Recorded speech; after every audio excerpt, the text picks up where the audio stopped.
একঘেয়েমি ছোলা বোনা খেতে খেতে রমজান মাসে আমরা অনেকে ছোলা বোনা থেকে মুখ ফিরিয়ে নিই। আজকে করে দেখাবো ছোলা বোনা। তবে আমার বিশ্বাস এই ছোলা বোনার রেসিপিটা আপনাদের ভালো লাগবে। সুপ্রিয় দর্শক, আসসালামু আলাইকুম। কেমন আছেন সবাই? আশা করছি যে যেখানে আছেন ভালো আছেন এবং সুস্থ আছেন। সবাইকে স্বাগতম জানাচ্ছি আমার আরেকটি নতুন এপিসোড দেখার জন্য। আমি আজকে আপনাদের সাথে শেয়ার করছি ছোলা বোনা। তাহলে চলুন মূল রেসিপিতে যাওয়া যাক। প্রথমে আমি আলুগুলা সিদ্ধ করে কিপ করে নিয়েছি, টমেটো কিপ করে নিয়েছি, শসা কিপ করে নিয়েছি। আমি এখানে দুইটা কাঁচা লঙ্কা কুচি করে নিয়েছি। দেখেন পেঁয়াজও কিপ করে নিয়েছি, সামান্য করে ধনে পাতাও নিয়েছি। এখন আমি মশলাটা রেডি করছি। তার জন্য আমি 1 টিস্পুনের মতো শুকনো লঙ্কা, 1/2 টিস্পুনের মতো হলুদের গুঁড়া, 1 টিস্পুনের মতো জিরার গুঁড়া, 1 টিস্পুনের মতো ধনিয়ার গুঁড়া, এখন সামান্য করে পানি দিয়ে আমি একটা মশলা রেডি করে নিচ্ছি।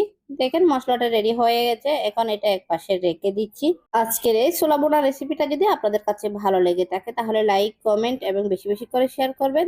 এখানে আমি সিদ্ধ ছোলা নিয়েছি। ছোলাগুলো সারা রাত ভিজিয়ে রাখতে হবে, তারপরে ভালোভাবে সিদ্ধ করে নিতে হবে। এখন আমি এখানে 2 টেবিল চামচ কুকিং অয়েল দিয়ে দিয়েছি। আমি অয়েলটা কিন্তু একদম কমই ব্যবহার করেছি। আমি এখানে 2টা পেঁয়াজ কুচি দিয়েছি। আমি এখানে 1 টিস্পুনের মতো আদা, 1 টিস্পুনের মতো রসুনের পেস্ট দিয়ে দিয়েছি। এখন ভালো করে একটু ফ্রাই করে নিচ্ছি যেন রসুনের ফ্লেভারটা চলে যায়। তার জন্য যে মশলাটা আমি আগে থেকে করে রেখেছিলাম সেটা এখানে দিয়ে দিয়েছি। দেওয়ার পরে আমি ভালো করে একটু কষিয়ে নিচ্ছি যেন মশলার কাঁচা ফ্লেভারটা চলে যায়। তার জন্য দেখেন মশলাটা কষানো হয়ে গেছে। এখন ছোলাটা আমি এখানে দিয়ে দিচ্ছি। ছোলাটা দেওয়ার পরে আমি আবার ভালো করে নেড়েচেড়ে একটু মিক্স করে নিচ্ছি।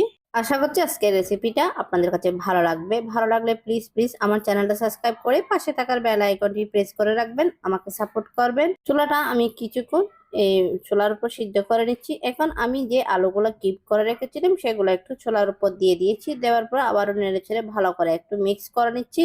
আপনারা চাইলে কিন্তু আলুটা এখন না দিয়ে পরও অ্যাড করতে পারেন। এখন আমি এখানে স্বাদ অনুযায়ী লবণ দিয়ে দিচ্ছি। আশা করছি এই ছোলা বোনাটা আপনাদের কাছে ভালো লাগবে। আপনারা এইভাবে একবার হলে ট্রাই করে দেখবেন। আশা করছি আপনাদের কাছে ভালো লাগবে। আমি এখন ডেকে কিছুক্ষণ রান্না করে নিচ্ছি। দেখেন ছোলা বোনাটা কিন্তু রেডি হয়ে গেছে। এখন আমি চুলার ফ্লেমটা বন্ধ করে দিয়েছি।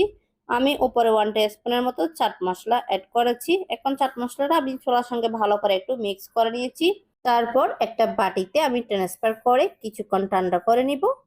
ঠান্ডা হওয়ার পর কিপ করে কেটে রাখা শসা, পেঁয়াজ, টমেটো দিয়ে দিব। সাথে ধনে পাতা কুচিও দিয়ে দিচ্ছি, 2টা কাঁচা লঙ্কা কুচিও দিয়ে দিচ্ছি, সামান্য করে লেবুর রস অ্যাড করেছি।